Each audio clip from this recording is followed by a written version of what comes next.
Bonjour à tous, avant toute chose je tiens à remercier les Tomatropes qui m'ont invité à participer à leur vidéo collaborative sur Star Wars. Je me suis régalé à défendre mes petits Ewoks et j'espère que la vidéo vous a plu si vous l'avez vue, et si c'est pas le cas, cliquez juste ici. Et maintenant, bon épisode. Petite vidéo bonus pour vous faire part de ma critique de Star Wars 7, appelée Le Réveil de la Force. Alors la critique, elle va mentionner beaucoup de points importants du film, donc s'il vous plaît, si vous n'avez pas vu le film, partez parce que ça va spoiler. Une petite chose quand même, le film est très bien, ne vous en faites pas, vous pouvez aller le voir tranquillement. Mais il y a 2-3 petits défauts, alors on démarre de suite la critique de Star Wars 7. On va pas y aller par 4 chemins, le film est définitivement bon. Il y a tout de Star Wars, on ressent l'humour Star Wars, les personnages Star Wars, les situations typiques d'un Star Wars, au point que parfois ça fasse un peu trop. Je m'explique. Vous l'avez sûrement remarqué, mais le Réveil de la Force a une structure calquée sur celle de l'épisode 4. Beaucoup ont trouvé ce choix assez décevant, puisqu'il manquait d'audace, mais je trouve quand même que c'est un choix judicieux pour relancer une franchise, parce que, on va pas se le cacher, c'est à la fois une suite et un reboot, un genre qui tend à se démocratiser, dont je vous avais parlé dans le dernier épisode de tout de suite.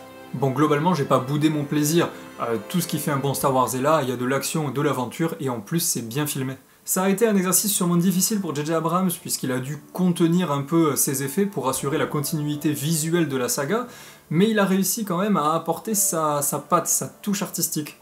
On a par exemple des travelling à la Spielberg qui sont vraiment magnifiques, surtout pour l'introduction de personnages ou pour marquer des moments importants, et on a aussi quelques effets assez discrets de lens flare. Il a dû se faire violence, je pense, J.J.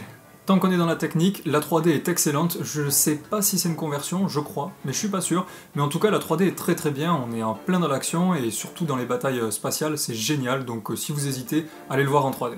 Concernant le casting, rien à dire, tout le monde sonne juste, que ce soit les anciens ou les nouveaux. Et si c'est dur de dire au revoir à Han Solo, je dois admettre que c'est un mal nécessaire pour que, enfin, les nouveaux personnages principaux prennent le pas et brillent comme ils devraient briller. Côté droïde, alors R2-D2 et C3PO, on peut leur dire au revoir, ils font que de la figuration dans cet opus, et c'est bien BB-8 qui vole la vedette aux droïdes de ce film.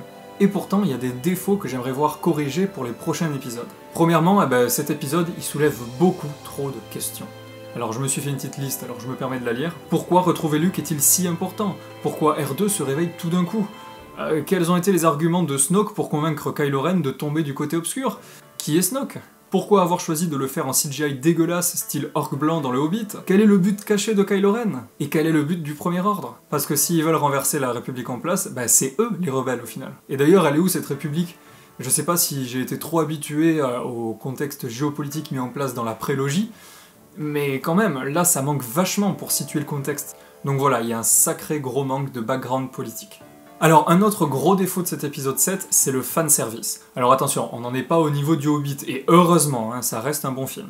Enfin, quand même, parfois, c'est trop appuyé. Par exemple, quand Finn arrive dans le Faucon Millenium, et qu'il s'assoit à la table devant laquelle il y a le jeu d'échecs, et là, on a le jeu d'échecs qui s'allume, on voit les petits bonhommes qu'il y a, les mêmes petits bonhommes qui apparaissent sur le jeu d'échecs que dans l'épisode 4, si je dis pas de conneries, et la caméra reste super longtemps dessus, même Finn, il bloque dessus, et ça apporte rien au récit, et puis il nous tente que ça s'arrête, parce que de toute manière, ça ne sert à rien. Et ça dure, jusqu'à ce que la table s'éteigne, je sais plus si c'est Finn qui l'éteint ou si elle s'éteint toute seule, mais en tout cas, c'est trop long, c'est trop appuyé, c'est un trop gros clin d'œil qui apparaît là devant nos yeux, et en plus, ça sert pas le récit. Donc ça, c'est du fanservice qui est inutile, et vraiment, ça aurait pu juste se limiter à montrer la table du jeu d'échecs sans qu'elle s'allume ni rien. Nous, on est fans, on sait ce que ça veut dire, un point barre. Un point barre? Non, c'est un point c'est tout. Un point c'est tout. Barre. Ah oui, aussi, je regrette le manque de diversité dans les planètes qui sont visitées. Il y a vraiment pas assez d'exotisme comme on a pu l'avoir dans les autres films, et ça manque. On a une planète de sable, style Tatooine, on a la base, je crois que c'est Starkiller, la base des méchants en gros, qui est une planète style la planète Hoth, etc., etc. Donc, pas grand chose à se mettre sous la dent dans le côté SF découverte. Là, on est en terrain connu du début à la fin. Par contre, les créatures, elles, sont vachement réussies, mention spéciale pour les animatroniques, qui sont parfaits. Bon, là je vois que je parle beaucoup de négatifs, mais dans l'ensemble, le film est vraiment bon, j'ai pris mon pied, et je vous conseille d'aller le voir, c'est le film que la plupart d'entre nous, on attendait. Et vraiment, c'est réussi. Bravo à J.J. Abrams pour son film, parce que c'était quand même un sacré challenge, et on ne peut que le féliciter d'avoir réussi à faire cette œuvre. Donc voilà, c'était à peu près mon avis sur le film, il y a plein d'autres choses à dire. Je trouve par exemple que le background de Kylo Ren est soit trop exploité, soit trop peu, j'arrive pas trop à dire. Il y a trop de zones d'ombre dans ce film et j'espère vraiment que la trilogie va former un tout cohérent et qu'on en sortira super content. Vous, qu'est-ce que vous en avez pensé? N'hésitez pas à me le dire dans les commentaires, on va en débattre, ça va être trop bien, on va se taper dessus et tout.